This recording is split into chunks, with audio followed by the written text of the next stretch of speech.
Aujourd'hui dans Urban Session, on parle de graffiti. En octobre 2017, une fresque s'est dressée devant les murs de l'université de Liège. C'est le collectif Les Débrouillards qui a réalisé une partie de la fresque. Ces collectifs exploitent une forme d'art non conventionnelle. Cet art s'est fortement développé outre-Atlantique au milieu des années 1940. Ce ne fut pas le cas en Europe. Le street art a percé seulement en 1980 dans les grosses villes européennes telles que Londres, Paris ou encore Amsterdam. Découvrons la représentation du graffiti en cité ardente. Pénétrons maintenant dans l'atelier des débrouillards, là où leur art commence à prendre vie. Moi c'est Osrev, donc c'est Verso à l'envers en fait. Voilà, moi c'est Rusty, R-U-S-T-Y. J'ai été dans une école artistique vers 14-15 ans. Et c'est là que j'ai commencé j'ai toujours bien aimé dessiner, et puis j'ai commencé à découvrir ce truc-là de graffiti, hip-hop, etc. Il y avait plein de gens qui faisaient du graphe, moi ça m'attirait déjà quand j'étais même avant l'école. Et j'ai vu plein de gens qui en faisaient, donc je me suis mis à faire ça. Après nous on n'est pas né dans l'époque où le graffiti a commencé, mais il était déjà bien installé. C'est sûr qu'il en faudrait toujours plus, mais ça commence à... Il y a des autorisations qui se font, etc. Et il y a de plus en plus de murs qui s'ouvrent aux graffeurs, donc ça tue. Au fond, je pense qu'elle se casse un peu cette barrière, les gens le voient plus positivement en tout cas, parce qu'ils demandent des fresques chez eux, des peintures. Ouais, déjà à Liège, tous les spots ici légaux, des endroits tranquilles, des endroits abandonnés, des trucs comme ça. Je pense que toute personne qui fait de l'artistique ou quoi, la vie aspire, ouais. Le mode de vie aspire. C'est ça, ouais, tu peux te balader, tu vas en magasin qui a des belles couleurs, tu peux te dire, je vais prendre ces couleurs-là pour ma pièce que je vais faire après-midi, ou des trucs comme ça. C'est vraiment, tu puisses ton inspiration de partout. On a texte le mur avant et puis on part directement à la bombe. D'un côté, ça permet d'avoir un fond uniforme, etc. Donc tu pars sur une basquine comme si tu pars sur une feuille blanche en fait. Puis tu peux amener de la couleur aussi, c'est super intéressant. Faut faire un truc propre en fait, sinon c'est un peu de l'irrespect, tu vois. Le street art, pour moi, c'est plus on va dire plus largement, mais c'est des artistes et qui vont faire des interventions dans la rue, que ce soit des collages, des stickers, des interventions avec des messages. Et le graffiti, c'est que des codes très...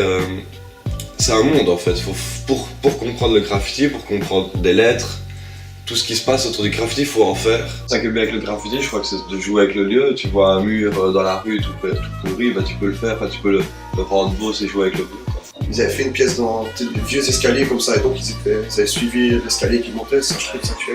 On n'utilise jamais de base ou quoi prédéfini, tu vois, on fait tout au crayon, et puis on va direct à la bombe. Plus j'évoluais, plus ça me chauffait à fond de faire ça, donc j'ai commencé à faire ça. Jusque fin de mes secondaires, on a créé le collectif Les Débrouillards. Avec internet, tu vois tellement de trucs qui viennent de tous les pays, de pièces qui sont superbes, et moi ça me pousse à évoluer, parce que t'as jamais fait le tour en fait, tu peux tout le temps évoluer, et c'est ça qui me pousse à évoluer, c'est chaque fois de faire mieux, trouver des beaux codes couleurs, arriver à avoir des phases dans les lettres, un beau fond, et s'inspirer vraiment de plein de trucs que tu vois à gauche à droite.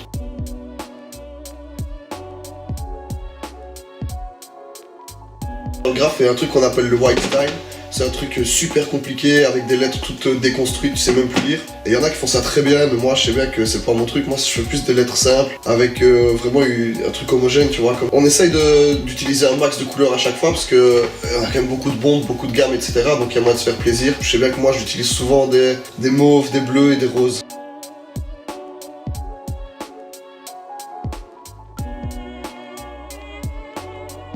On est fort dans le truc un peu cartoon, des gros traits, des trucs, des lettres lisibles, mais... Enfin moi je suis sorti un peu de ce truc lisible, mais des couleurs funky, des choses avec des gros traits, des trucs assez cartoon. Ouais, ça c'est mon style. Et ce que j'aime bien c'est quand on pousse plus loin, tu vois, on va graffer à Anvers, à Bruxelles. On se fait des petits voyages aussi, on est parti en Croatie, en Espagne, en France. Ça c'est plus agréable, tu vois. Découvrir des lieux...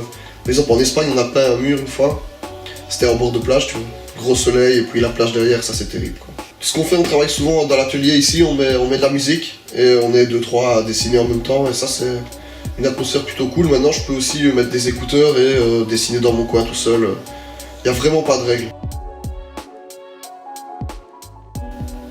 Je préfère un son avec les frères qu'une soirée dans un vieux bowling. Sans fond, c'est quand on descend qu'on se rend compte que c'est sans fond. Le Dieu se croit vrai dans un milieu d'autis. Je préfère un son avec les frères qu'une soirée dans un vieux bowling.